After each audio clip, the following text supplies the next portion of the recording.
திறப்பிலே 5 நிமிடங்கள். கிறிஸ்துவுக்குள் மிகவும் பிரியமான என் அன்பு சகோதர சகோதரிகளை, திறப்பில் 5 நிமிடங்கள் என்கிற இந்த ஜெப நேரத்தில் என் அன்பு சகோதர சகோதரிகள் உங்கள் அனைவரோடு கூட இணைந்து ஜெபிக்க கர்த்தர் பாராட்டின கிருபைக்காக ஆண்டவருக்கு நன்றி செலுத்துகிறேன். இன்றைக்கும் ஒரு முக்கியமான காரியத்திற்காக நாம் ஜெபிக்க இருக்கிறோம். ஏற்கனவே 15 நாட்களாக ஈரான், அமெரிக்கா மற்றும் இஸ்ரேலுக்கு இடையிலே தொடர்ந்து தாக்குதல்கள் நடந்து கொண்டிருக்கிற அதே சூழ்நிலையில் தற்போது வடகொரியா தனது கிழக்கு கடற்கரை பகுதியை நோக்கி சுமார் 10 பாலிஸ்டிக் ஏவுகணைகளை ஏவி அது சோதனை நடத்தியிருப்பதாக செய்திகள் வெளியாகி இருக்கின்றன. இதற்கான விளக்கம் கேட்டபொழுது அமெரிக்காவும் தென்கொரியாவும் இணைந்து நடத்துகிற ஃப்ரீடம் ஷீல்ட் என்று சொல்லப்படுகிற அந்த இராணுவ கூட்டு பயிற்சிக்கு பதிலடியாகத்தான் இதை செய்திருப்பதாக வடகொரியா தெரிவித்திருக்கிறது.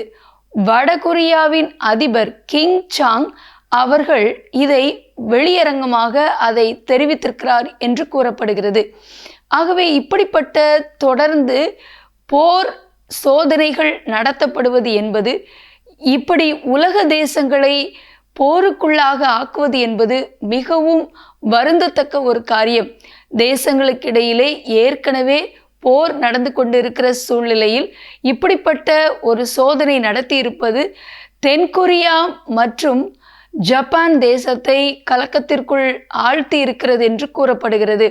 தொடர்ந்து இந்த தேசங்களுக்கு எதிராக தான் இது செய்யப்பட்டிருப்பதாக கூறப்படுகிறது.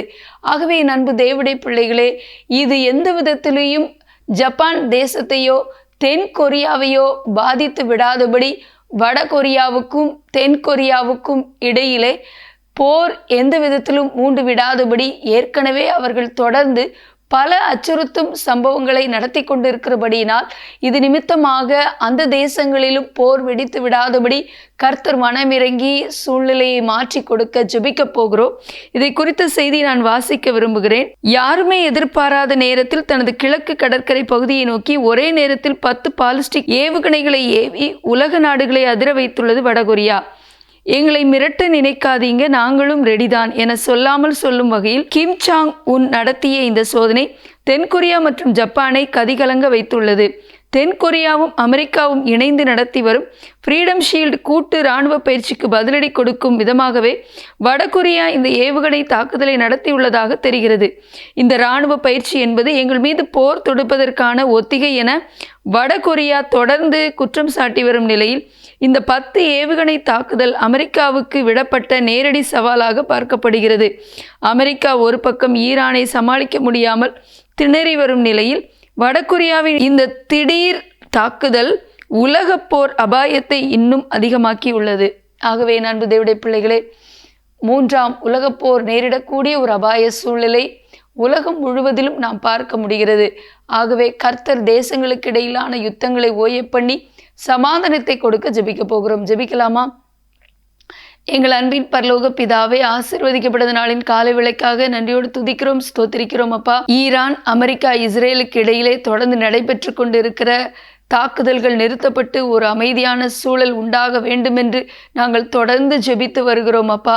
ஆண்டவர், யுத்தங்களை ஓய பண்ணுகிற தேவன், வன்முறையை கட்டவிழ்த்து விடுகிற சாத்தானுடைய தந்திரங்கள் அழிக்கப்பட ஜெபிக்கிறோம். சாத்தான் கொல்லுவதற்கும் அழிக்கிறதுக்குமே அன்றி வேறொன்றுக்கும் வரான். நீரோ ஆண்டவரே அவைகளுக்கு ஜீவனை கொடுக்க வந்தீர் என்று வேதம் சொல்கிறது. அப்பா தகப்பனே, ஒவ்வொரு ஜீவனும் எவ்வளவு விலையேற பெற்றது.